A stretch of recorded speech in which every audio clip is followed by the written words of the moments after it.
Hello, everyone. This is Cassandra Williamson, the Executive Director for Transgender Diverse Veterans of America Action Group, and welcome to Friday. Tomorrow's a big day in my world. That big day being it is Army-Navy game day. And I bet you can't guess which one of those teams I support, huh? Actually, I support both, to be bluntly honest about it, because they're good people, obviously. But, Navy's my alma mater, so I've got to go out there and go Navy, beat Army. Go Navy, beat Army. So anyway, if you're watching us from anywhere on Facebook or LinkedIn, Twitch, Twitter, YouTube, or our website, welcome. Glad you're here. Share it. Share the link around. Let's get some conversations going on. The first thing we want to talk about today would be, obviously, kind of a rundown of some news items that I found of interest. And we'll jump into some things about Project 2025 again. And then I'll elaborate a little bit upon the letter I sent out to a person who asked me questions about why I would call the Heritage Foundation. The document, Project 2025, at least, is a theocratic, authoritarian, fascist manifesto. That's essentially what that document is. 920 pages of that. So yeah, let's go for that, okay? If you don't believe it, well, you just need to take a look at it, all right? Walk with me. We'll take a little bit of time to go through that. First, though, let's go take a look at some headlines that I found of interest today. We'll go back over to share screen and check out the window over here. Where are there? Okay. All right. So first one, this is from Washington Examiner, which is obviously a far right mouthpiece out there. Actually parrots whatever the Heritage Foundation says they should say. Anyway, so this is a piece by the Washington Examiner. It's an opinion piece. And until DEI offices are closed, don't expect better college presidents. And I'd like to know what the heck the connection is with that. But anyway, and then all of this effort to kind of, create a restore color blindness across the country. It's not really color blindness, it's minority blindness. You want to eliminate all references to any minorities, everything. You just want to be minority blind. And when you take that to the executive level, what's happening then is that you actually are out here saying, hey, look, we don't have enough good solid research to back up any of this kind of stuff that you're talking about over there. But we're also going to make sure that the government can't fund the research to find out about those things. That's what Project 2025 does. Really, that's exactly what it does. I'm going to drop out of that one. All right. Representative Jim Banks introduces bill to place trans foster kids into abusive homes, LGBTQ nation. Daniel Villarreal. And so, yeah, he was opposed to making sure that LGBT kids and foster kids actually end up in accepting and good family environments, good supporting environment. Instead, he didn't want to do that. He wants to make sure that you can just bully all those kids. That's what that's all about. He's a Republican from Indiana. Okay, so let me go over. Now, look, a military loyal to Trump. I'm going to jump over that one for just a minute. I'll come back to that.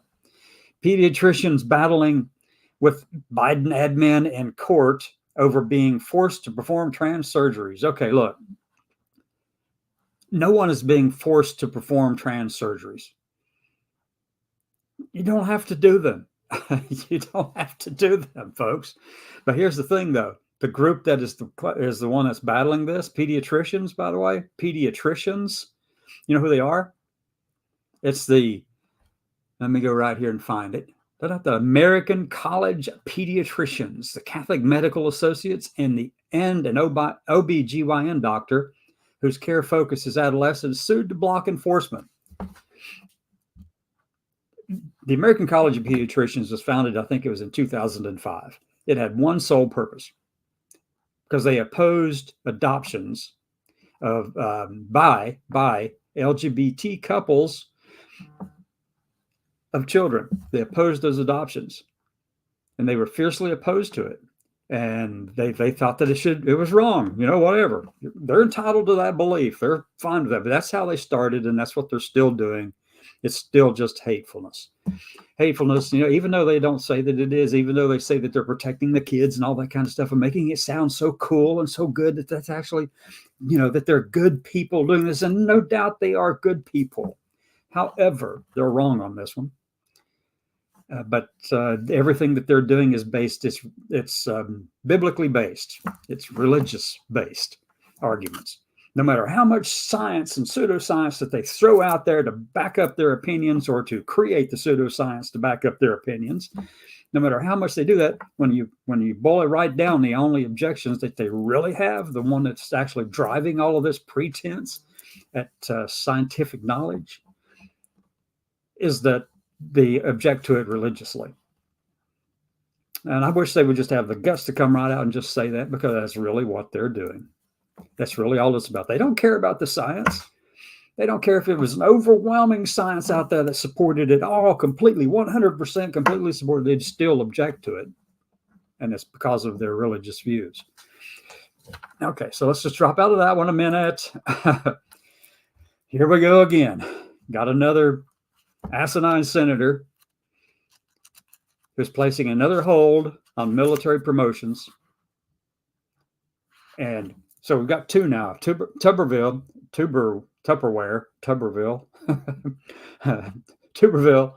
is still holding up 4-star promotions, the promotions of the 4-star flag and general officers. He's still holding that up. But then this senator, this would be Eric Schmidt of Missouri. Yeah, he's placing a hold on 5 specific military officers whose promotions are before the chamber, just days after Senator Tuberville of Alabama ended his months-long blockade of nominations. It wasn't a complete. He didn't end it completely. It was just, So anyway, you got Eric Schmidt jumping in on this. Now, this guy knows stuff about the military. Eric does. Eric does know stuff about the military. But he's holding it up for, according to News Nation source, Smith takes exception to the 5 officers' stances on diversity, equity, and inclusion. This is the same argument I just mentioned a minute ago about minority blindness. They don't want to have to acknowledge that there are minorities in the United States. They just want to be blind to it and, let the law be minority blind. But it's more than just letting the law be minority blind. It's actually stopping and stymieing all the research that might be associated with showing you that there are, in fact, disparities in healthcare and wellness and thriving based on the socioeconomic status and also the social determinants of health. Okay. So they don't want to do any of the research to back it up, to support it one way or the other, but whatever. He's wrong on this. We need to have those offices that acknowledge that our forces are diverse, our people are diverse. Fine. Jeez, my gosh. Grow up, people. That's all I can say to that. Okay, now Trump. Let's go back to a military loyal to Trump. Obviously, this is General Mike Flynn. Has fallen head over heels, I guess, in love with Trump. This person has been known for a long time to be kind of out there on the extremes. He was that way prior to Trump coming along. Okay, and I knew that back in, like, I guess, when was it, 2014, 15, when I was doing webinars, on strategic thinking and stuff. And this person, somebody suggested I bring Mike Flynn on. And so I checked out a little bit and I said, no, no, we're not bringing Mike Flynn on to talk about what it means to have a strategic perspective. Okay. Deep thinking, strategic thinking kind of stuff. No, I decided not to. But I made a mistake, though. I did bring in Seb Gorka. But I only did that because of a classmate of mine from the Naval Academy recommended him to me. But Seb Gorka. And, obviously they have a good relationship. That's fine. That's good. However, Seb is another nutcracker out there. He's just, he's, oh my God. Anyway, these people are dummies. but they've got a lot of power and influence. Anyway, so that's what I want to talk about there. Let me go stop sharing really quickly. I want to go back over to the other page. Let's see if we have any more comments. And somebody commented in here.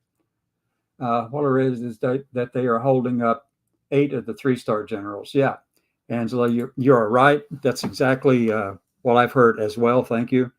And we're looking to make sure that Eric Schmidt and Tommy Tuberville know from all of us that what they're doing is a harm to national security, that tagging these people with claims of being too woke, basically, is what it amounts to, when in fact our military itself has always been open to, well, not always, but has been open to many, many, many minorities, and has been the leading proponent of opening up jobs and positions for minorities from way back when.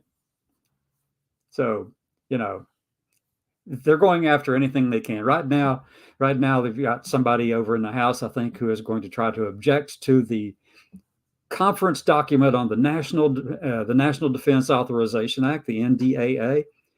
They're going to object to it over in the House, and the Heritage Foundation is pushing this out there across all of their media platforms that I've seen so far today. They're pushing it out there that the House Republicans should vote down the conference amendment, or the conference document that came out of the NDAA between the House and the Senate. You know why? Because the language that dealt with the extremist views on abortion that the House Republicans wanted, and the language that dealt with transgender people and stuff like that, serving in the military, getting the care that they rightfully have earned, was also stricken from that conference document.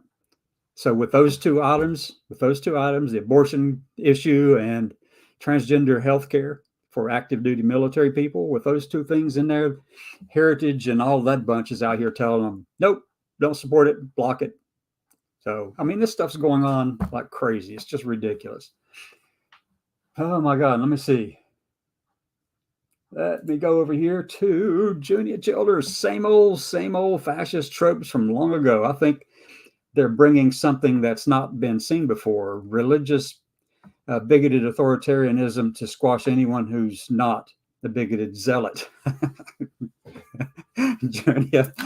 Yeah, that's why I call this Project 2025. I call that Project 2025 a theocratic, authoritarian, fascist manifesto. And I'm going to show you somebody who's the executive director for a national defense group of veterans asked me to explain why I said that, why I called Heritage that.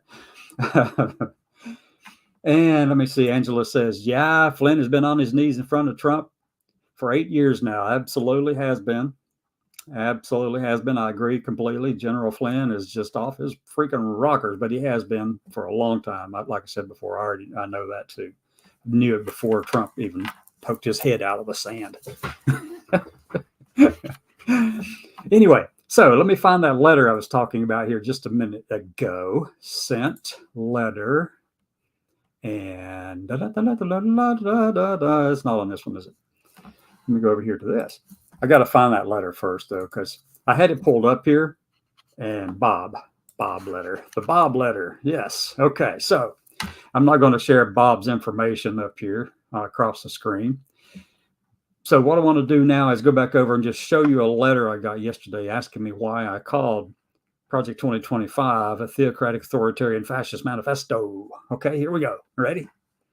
Let me go back to where I can find where I need to be. Over here, I'm going to share screen. Hold on. Share screen. And a window. And I'm going to go with this one. Okay. Now you're looking at a screen. This is an email that came to me yesterday.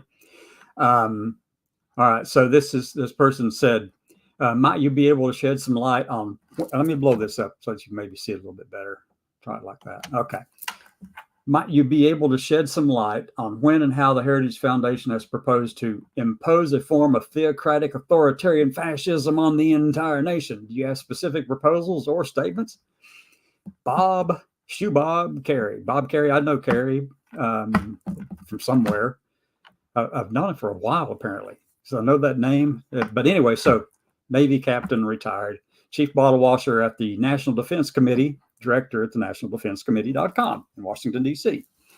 So this was the letter I sent out yesterday about transgender veterans condemn the alleged threats made by Alexia Willie. Okay. Let me go on down, look further down this document and find where my response. Okay, so I want to go like this. Nope, that is not the way I wanted to go.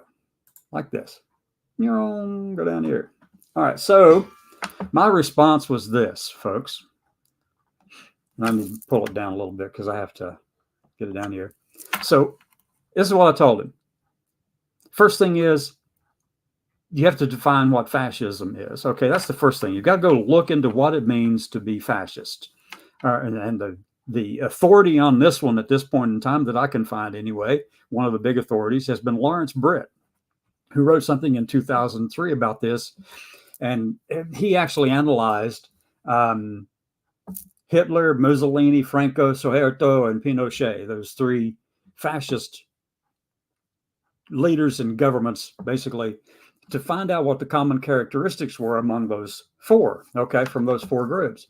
He came up with 14 characteristics. There's a link right there. If you got that mail from me yesterday or the day before, you'll see that. And in the forward, and this is what I tell him, in the forward by Dr. Roberts, current president of Heritage, talks about he scapegoats transgender Americans in the second paragraph on page 2. Inflation is ravaging family budgets, drug overdose deaths. Here, let me just do like this.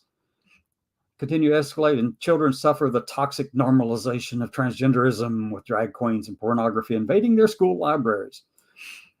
Phew. And then my response here really quickly was transgender people and transgender veterans are not an ideology. We're guided by many ideologies, but we are not an ideology. We're Americans. On page 3 of the forward, Roberts says, restore the family as a centerpiece of American life and protect their children. Well, obviously their definition of family is completely not inclusive. It's one man, one woman, and children. And that's it. Let me see. The fourth broad front states secure our God-given rights to live freely, what our Constitution calls the blessings of liberty. And then I'll talk about the definition of a family. And in their view, it's found on that page. You can go right to their website and see it from their website. It's policy agenda. This book is an invitation. This book is an invitation for you, the reader, Mr. Smith, Mrs. Smith, and Miss Smith, to come to Washington. Oh my God. The fourth front. I go through the litany of different things and pointed out to Bob Kerrey that this is exactly what they are. And so that's what we're going to have to do with some of these people. But really, when it gets right down to it, like I said before, these people really aren't interested in the facts. Even though they say that they are, they will actually hound you to try to prove your point of view, when in fact they don't really care about those facts. What they care about is their religious perspective on it. And I don't begrudge them those religious views. I'm not going to say that at all. They're actually entitled to those things. We serve so that they could actually believe those things. However, there should be and has been and will and should continue to be a separation between our church and our religious views and the state or the government. And if it's not, then what you end up with is a theocracy. And that's what you end up with, a theocracy. So I go through all of this with Bob Kerrey, and he hasn't replied back yet. I've been waiting to see. I talk about Roger Cervino, who says that the CDC canon should make assessments here. This is a quote from page 453. Make assessments as to the health, costs, and benefits of health interventions, but has limited to no capacity to measure the social cost and benefits that may entail. For example, this really speaks a lot to where they're going. Okay, this is it right here. For example, and this is Roger speaking, how much risk mitigation is worth the price of shutting down churches on the holiest day of the Christian calendar and far beyond? That's happened in 2020. What is the proper, listen to this. This is what he wrote. What is the proper balance of lives saved versus souls saved? Oh, really? You put this in a mandate for leadership for the next conservative president? Okay, then. And then under the Food and Drug Administration section in Cervino's chapter, he states that the FDA should, on page 458, reverse its approval of chemical abortion drugs because the politicized approval process was illegal from the start. It's a process that was 30 years ago. It's valid then and legal then. What's changed is that I don't know, you got Roe v. Wade passed through, and now they're trying to go after all the other things and make it a national thing. And when in fact all they did, that really brings the point up. We started out all these conservatives were saying, hey, we want to push this back to the states and let them decide on the issue of abortion. We heard that incessantly. It's a states' rights issue. It's a states' rights issue. Guess what they're doing now? They're working to create a federal law to ban abortion and disapprove the chemical abortion drugs that are needed out there. Whatever happened to the states' rights issue? Now, they don't really care, but that was never their point. Never their point. Okay. And then, under the National Institute of Health, Servino says, on page 462, NIH has been the forefront of pushing junk gender science. Lord, we could just go right there and just stop for the whole thing and understand it completely, because this is not based on their understanding of the science or their acceptance of the science or even their desire to do the science. This is strictly based on their religious views. That's it. You dig down deep enough, you'll find that every single thing that they say out there, all the data they collect, the pseudoscience that backs them up, every time, the only thing they're really interested in is that's what God said. Instead, it should fund studies into the short-term and long-term negative effects of cross-sex interventions, including affirmation, puberty blockers, cross-sex hormones and surgeries, and the likelihood of desistance if young people are given counseling that does not include medical and social interventions. But here's the thing. This is really comical to me, because that statement right there, to fund studies into the short-term and long-term negative effects of cross-sex interventions. Well, in the forward, Dr. Roberts goes right straight out and says, we want to delete all those terms from the entirety of the federal government. Sexual orientation, gender identity, gender anything. All of those words that they just don't like, that makes them feel funny and queasy, I guess. Well, they want to delete them, and then they say from these things. And guess what? Grants is one of the things they wanted to remove those terms from. So if you can remove the labels and can't do the research, then this is just fluff right here on page 462, because they have no intention of actually funding the research into it anyway. 474, page 474, Roger Savino, reissue a stronger transgender national coverage determination, CMS.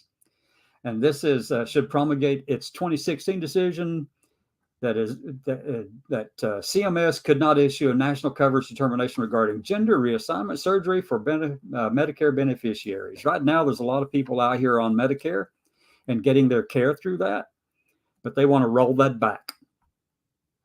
Roll it all back. Page 475 of the Health and Human Services section, Servino says, the redefinition of sex to cover gender identity, sexual orientation, and pregnancy to cover abortion should be reversed in all HHS and CMS programs, as was done under the Trump administration. And then on page 481, this is another one that just speaks right straight to the fact of this. Protect faith-based grant recipients from religious liberty violations and maintain a biblically based, social science reinforced definition of marriage and family. There you go. Bob, that's why I call all this whole manifesto, a theocratic, authoritarian, fascist manifesto. That's it. That's why I do that. Okay. So I just thought everybody would get a kick out of that. I did. I love writing the stuff like that and responding to them. So let me go stop sharing. Let's see if there's some other comments over on the page. And let's take a look at this. And what do we have? Junia says, Tubby's too asleep to ideas. A very closed-minded T-rump sycophant who enjoys changing Trump's diapers. Oh,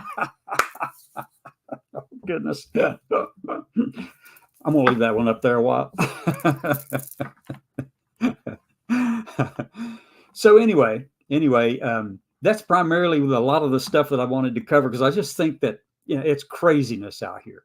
But one other thing I will cover, though, before we jump into something else, is I'm going to go over to Twitter, take a look, because I've been trying to poke at and get the attention of Heritage Foundation, Dr. Kevin Roberts, Heritage Action, Christopher Rufo, Matt Walsh, all of these talking heads over here on the right, been trying to get them to talk to me.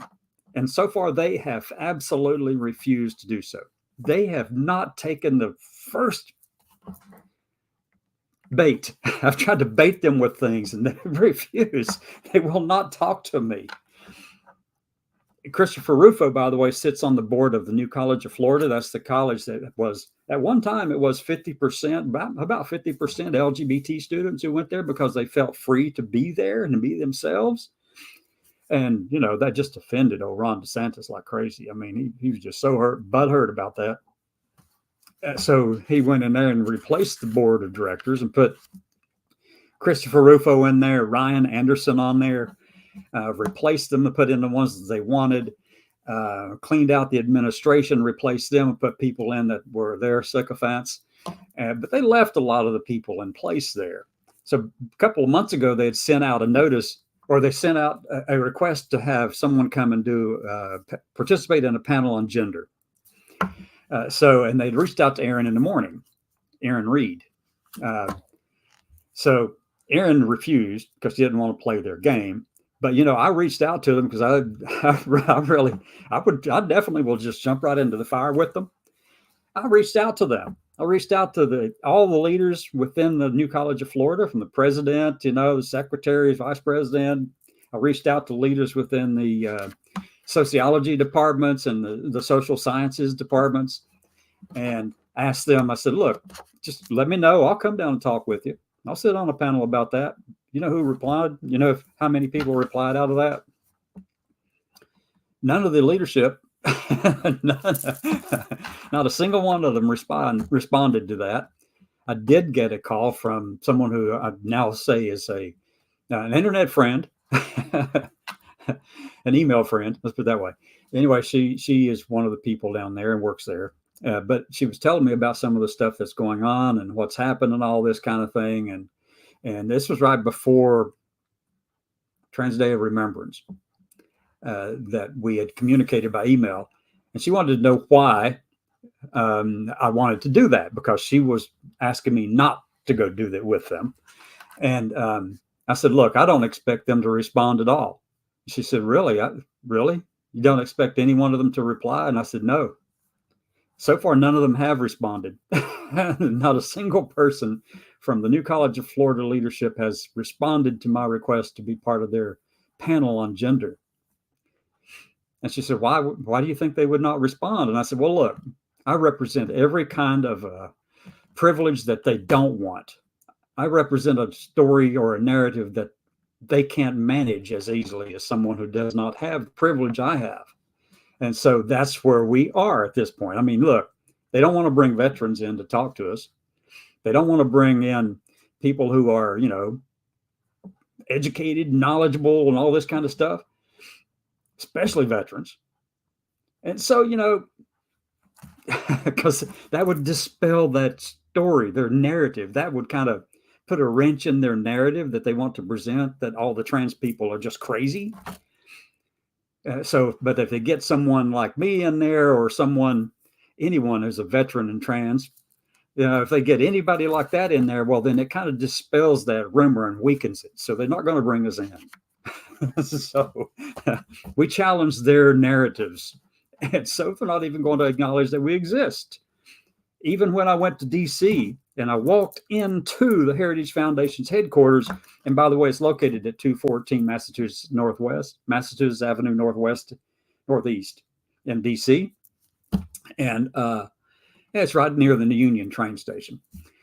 So I walked in there, and asked if I could speak with Dr. Roberts. And I obviously didn't have anything pre-scheduled or anything like that, but they called, and about 5 minutes later, I'm sitting there waiting, twiddling my thumbs. About 5 minutes later, they came back and said, well, he's not in today. And I'm thinking, boy, it took 5 minutes for y'all to tell me that. Yeah, right. He's there. He just don't want to talk to me. So anyway, that's when we have to that's where we have to actually take some of our action to. So last night, we had a meeting of minds of some of our leaders within TDVA. And we're going to come up with a strategy to bring some other people together, other organizations together, to have a meeting the first week or two in January. But we're getting the letter ready and should have it sent out to some organizations that are like-minded, and to kind of get them all on board with us, because we need to have a larger group of people participating. We can do it within TDV Action Group. I mean, we can do a lot of that kind of stuff. However, it's more impactful if we have veterans with a larger reach. So we want to get people in who are tied into other organizations. And whether that turns out to be, after we do the strategizing and more thinking about it, whether that turns out to be going out there and standing in front of Heritage with veterans and getting the media in there, as Angela has brought it up to me before, and bringing in media, veterans, standing out there and saying, this organization does not want to speak to veterans. That's a good point. That's a good thing to be talking about. Good thing to be working toward. But that's just one part of a strategy that we've got to work out yet. So we're trying to come up with all those kind of things and get people on board to do it. So that's where we are at this point. Now, let me go to Twitter. It's always fun to go to Twitter. Oh, I just love Twitter.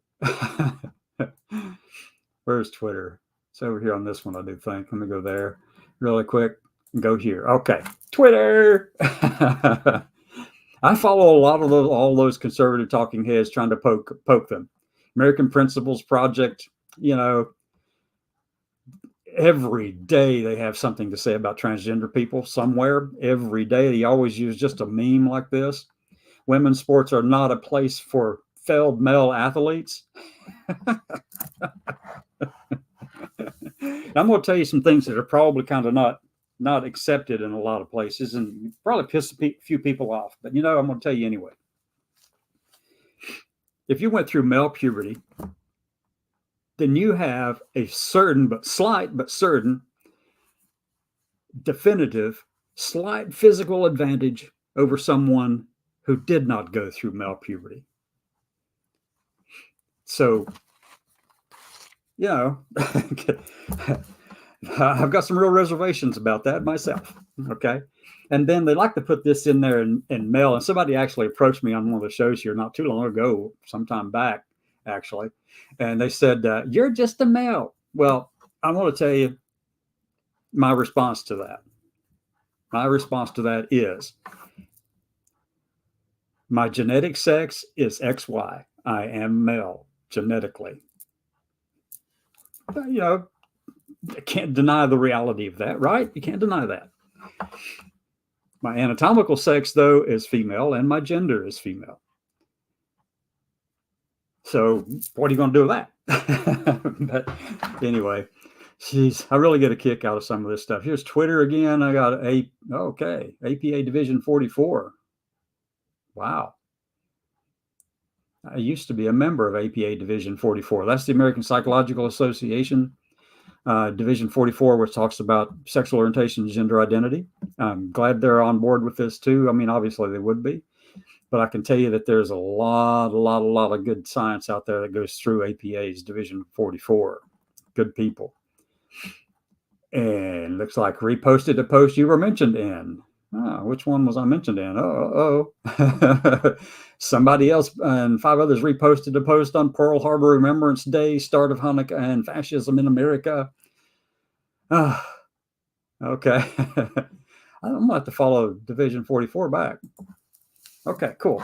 Now, let's go back home, over here to the home tab. Let's go up to the top, and let's see if anything else is coming up that we want to talk about. Heritage Foundation. The Biden administration EPA concocted a regulatory scheme that essentially forced the American automakers auto market to go electric without any vote in Congress. Okay, whatever.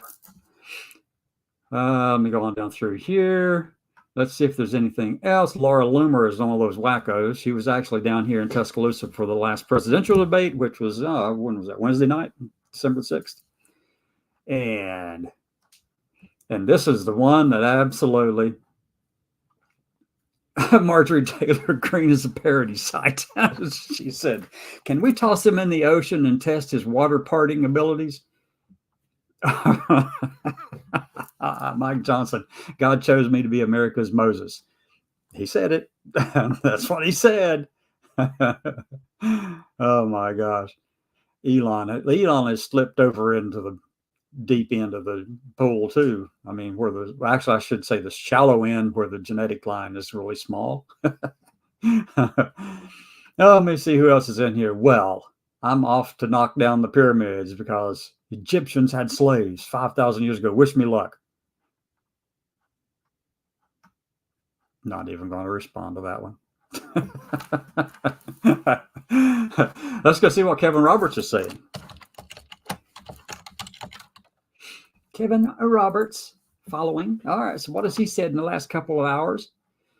2 hours ago, 2023 has been a remarkably active year for Heritage and Heritage Action. They have an action group, by the way. If you didn't know that, Heritage Foundation is the C3 side, and Heritage Action America is their C4 side. Roberts is the president over both, obviously, like TDVA is set up, where you have the TDVA side and the TDVA Action Group side, and Trayshawn Perez is president over both. We've got that same kind of organization for the same reasons. Let me see, Heritage Foundation. All right, that was 23 hours ago. Kevin Roberts, 4 hours ago. Right. And key vote alert. This is the one I mentioned to you earlier about the NDAA, the National Defense Authorization Act.